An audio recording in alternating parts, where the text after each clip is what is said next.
Hi everybody, it's May the 21st, 2019. The PTS update is live. But first, a quick little bit of advice. Go into the settings and make sure they're just like you want them, because as usual, whenever we get an update, things just get tweaked. So things like your aim sensitivity, controller type A or B, optic sensitivities, whether you like the hints and tips on the screen, the default mode for your handguns, full auto, ARs full auto, auto reloading on or off, whether you like the music in the menus and the field of view when you're playing first person perspective. They all kind of get messed around with when we have a big update. But so go into that, change that before you get started. Right, so in this video I'm going to just read out the patch notes and kind of talk about them. And the video you're watching is Erangel gameplay from the new PTS patch. It's squad gameplay because I had a bit of trouble getting onto any sort of game this morning.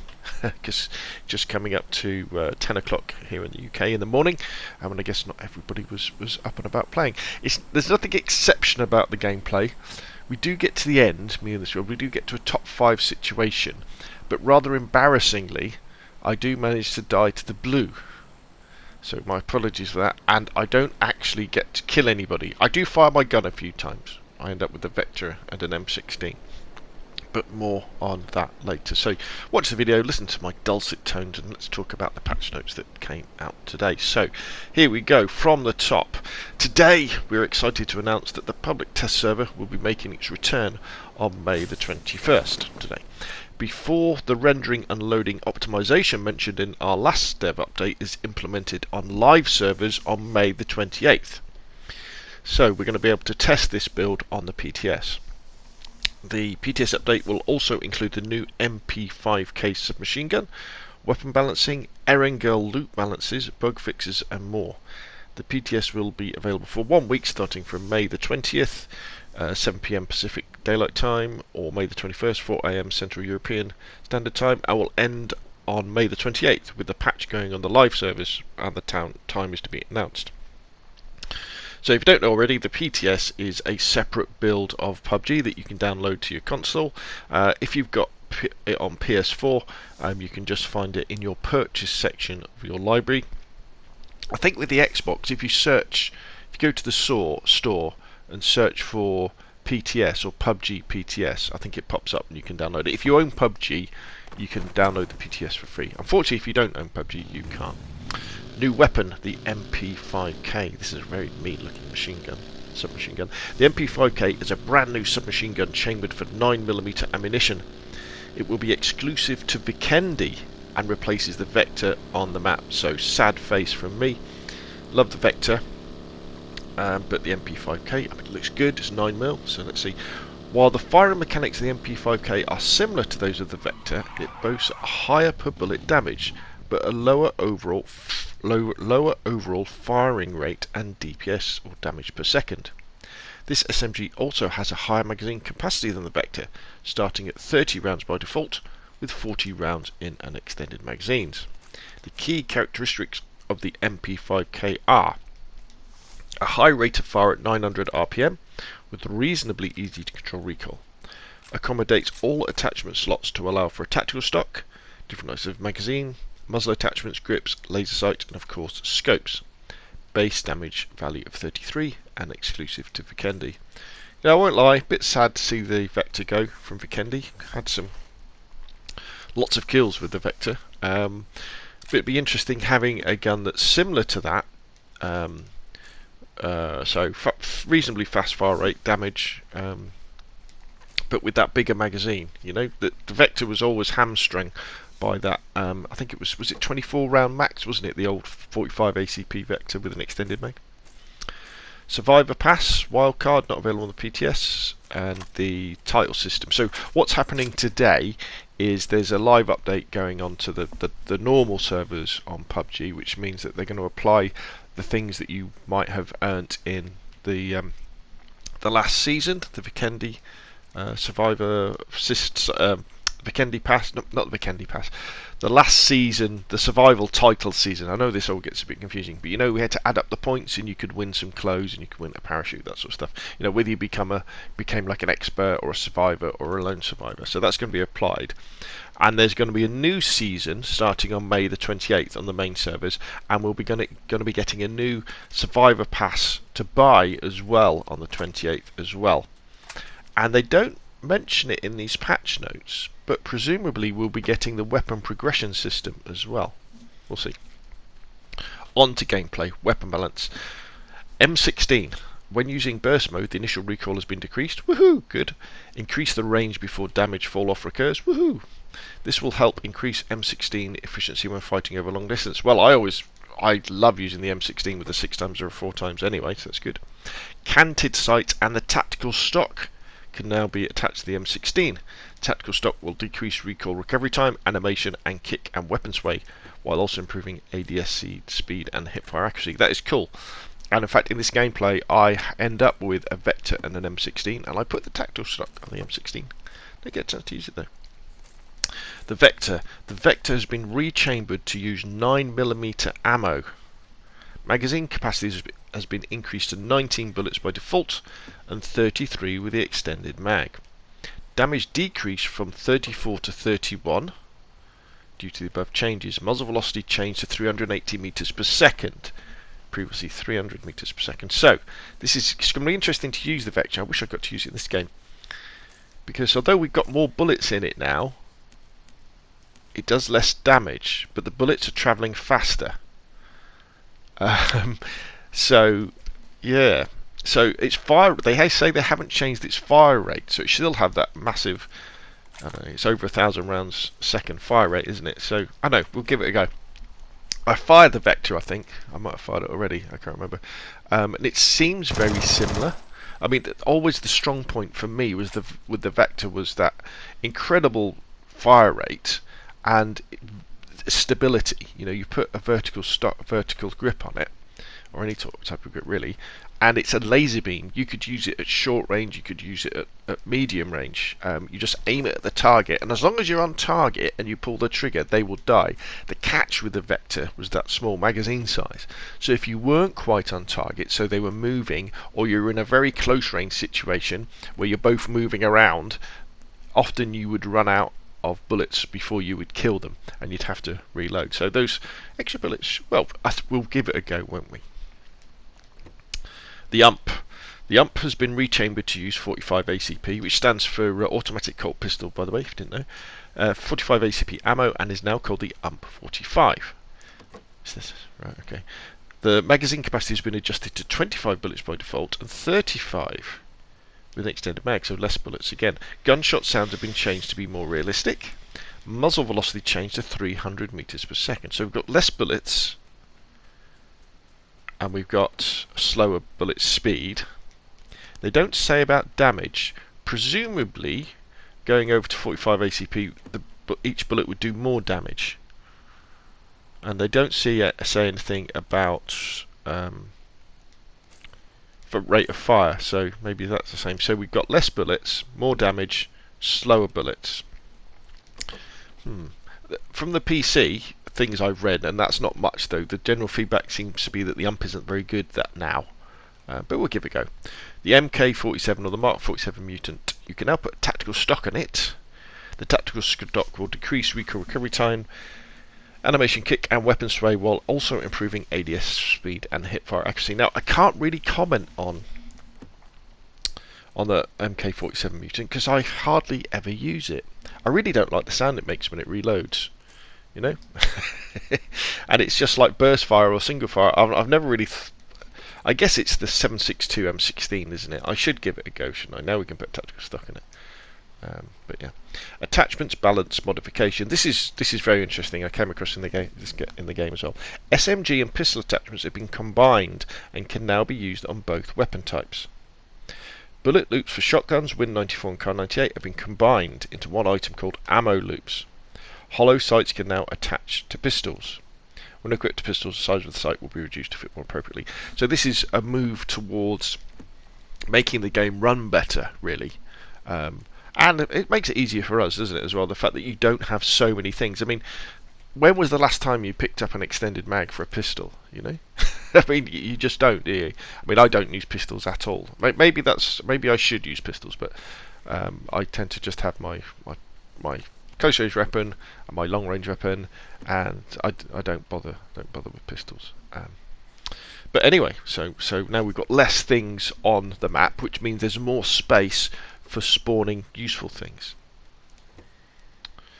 Hit area damage multiplier changes. Increased sniper rifle body shot damage from 110% of base damage to 150. Ooh. So snipers do more damage to the body. Increased submachine gun limb shot damage from 120% of base damage to 125. So if you shoot someone in the arms or the legs, you're going to do slightly more damage. That sniper rifle one's interesting. That's very interesting. It'll be interesting. Of course, it's interesting. It'll be good to look at the breakdown of that when it comes to using Kar 98s, M24s, AWMs when you're hitting people in the chest when they're wearing things like level 1, level 2, or level 3 armor. My guess is, I'm not gonna. We'll wait probably until the main game comes out to see if they rebalance that before there. What did happen on the PC was that the AWM became a one-shot kill to the chest, even if you were at full health and wearing a level 2 vest, which was pretty harsh, I thought. Because for me, the balance of the Kar 98, the M24, and the AWM is the fact that if you want to kill somebody, you've got to hit them in the head. But if they're wearing a level 3 helmet and they're at full health, they will survive. You know, that was the balance. You know, you have these incredibly dangerous weapons, but they're slow to reload, and if they miss your head, you know, you're going to survive. But let's see how it goes. Gameplay balanced. Decrease the overall aim punch or aim sway applied when being shot by an enemy. So that means as someone's hitting you, your scope won't bounce around as much. First aid kits will no longer heal instantly. After use timer. Let me read that again. First aid kits will no longer heal instantly after use timer. And will instead restore health over a 2-second period. Oh right, okay, so yeah, so you'll apply it, and then your health will slowly go up. Vehicles now block players from receiving grenade damage with a similar mechanism used for other objects, although depending on grenade position and trajectory, damage can still be dealt by players hiding behind vehicles. Right. I didn't know that was the case. I thought when you hid behind a vehicle you did survive grenade damage, but obviously not. But now you do. Item spawn balance modification. Erangel loot changes. The overall item spawn rates of Erangel have been increased. Additionally, we've increased the spawn rate of some major weapon classes. Increased the spawn rate of ARs by 12%. DMRs, or designated marksman's rifles, like the Mini 14, the SLR, the SKS, and 16%, and submachine guns have gone up by 14%. Sniper rifles and handguns received a slight spawn rate increase. Did I notice this in this game? I guess I did, because I picked up a SCAR and an M16 really quick, didn't I, when I went to the diner straight away. So, yeah, happy days. Due to item changes this patch, including merging some attachments together, there is naturally a gap left in spawns which needs to be filled with other items. Because of this, we have increased the spawn rate of other items evenly. This will also result in a small increase in spawns of high priority items such as ARs and meds, etc. I did find more meds, that is true.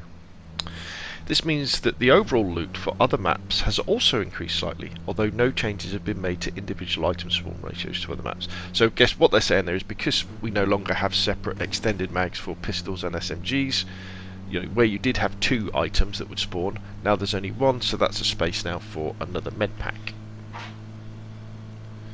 Crosshair UI improvements for canted sight and scopes. Added a new crosshair when using the canted sight to help players easily identify which scope they have equipped. Interesting. When using your main scope, you'll see the standard crosshair with an X-shaped crosshair when using the canted sight. Movement rustling sound. Now I didn't notice this. Weapons. Separate rustle sounds now play when equipped weapons in your hands versus holstering on your back. Identical rustling sounds will be played regardless of weapon type. Sidearms, melee weapons, and throwables do not make rustling sounds. That will be interesting. I'll just have to listen in. I guess when I'm playing solos, I'll listen out for that. Sound level balance. Rustling sounds of backpack weapons are all identical in both volume and audible distance. Although the audible range of clothes is same as bags and weapons, etc., it may sound like they're heard from a different range due to the volume being lower. Audible distance and volume of the rustling sound changes dynamically based on the character's movement speed. The faster you move, the louder the noise, which can then be heard from further away. The audible range and the volume of the rustling sound is lower than footsteps. That's all a bit complicated. I guess we'll just have to see what it's like in the game. Sound has always been one of PUBG's strong points, hasn't it? In-game lobby background has been changed. Yep. Pause menu, system menu has been changed. Excuse me, I'm about to sneeze. My apologies. Oh, we can now customise emotes. I didn't look at that. Great. I guess that opens the way for buying emotes. Performance. Now this is the key one. Optimise level streaming and improve the loading speeds of proximate buildings by 30 to 40%. Materials data structure has been optimised. Streamer priority has been optimised based on the prediction of the player's movement direction. Level LOD data has been optimised. Now, when you're watching my gameplay here, you've got to remember I'm playing this on the PlayStation 4 with a solid state drive. So generally, I haven't had problems with things loading in since I switched to a solid state drive. Even on Vikendi, you know, the one that's been horrendous. But what I did notice when I jumped from the plane was that buildings appeared faster. You know, as I was looking around at the beginning, I could kind of see what was going on a lot better in terms of things being there. Normally, for quite a while, till you get fairly close, you just see like the floor plan of the buildings, but in this case, I could see them. So that's interesting. So what I will be doing is we'll be doing a separate video where I play on the Xbox One S, which is still using its original hard drive, to compare the performance there to see if it's got any better, especially on Vikendi, where when you're driving around in a vehicle going fast, stuff just doesn't load in. You get the old problems of when you're going over bridges, the bridges haven't loaded in, you can drop through them, all sorts of nasty stuff like that. So they're saying they've improved the loading speeds of buildings by 30 to 40%, which should be really good. And then we have bug fixes. I won't go through all the bug fixes. I read through them earlier. I haven't really come across any of them myself. There is actually a known issue. Let's add this one at the end. Teammates' icons and health bars sometimes don't appear. If you experience this issue, please submit a bug report. Include any relevant information explaining how it occurred. Right, so there we go. There is the PTS update. There are the patch notes. Hopefully that's useful. Hopefully we've kind of explained some of that and how it will apply. Remember, you can download the PTS for free if you already play PUBG. Download it, give it a go. These updates, pending probably some small balance changes, I would have thought, will go live on May the 28th to the main game, and there's nothing wrong with getting ahead of the game, especially when it comes to the ump and the vector with the different ammo, because you might have noticed at the beginning of this gameplay video I start picking up 9mm when I'm thinking I want a vector, and then I pick up the vector and go no, the vector now takes the orange ammo and the ump now takes the blue ammo. So that was quite cool. Anyway, if you've got any questions or comments down below, put them down in the comment section. If you enjoyed the video, hit like. If you want to see more of the same, press subscribe.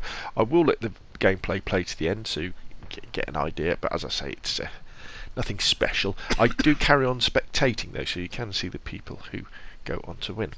Anyway, that's enough from me, and thank you very much, and I'll see you again soon.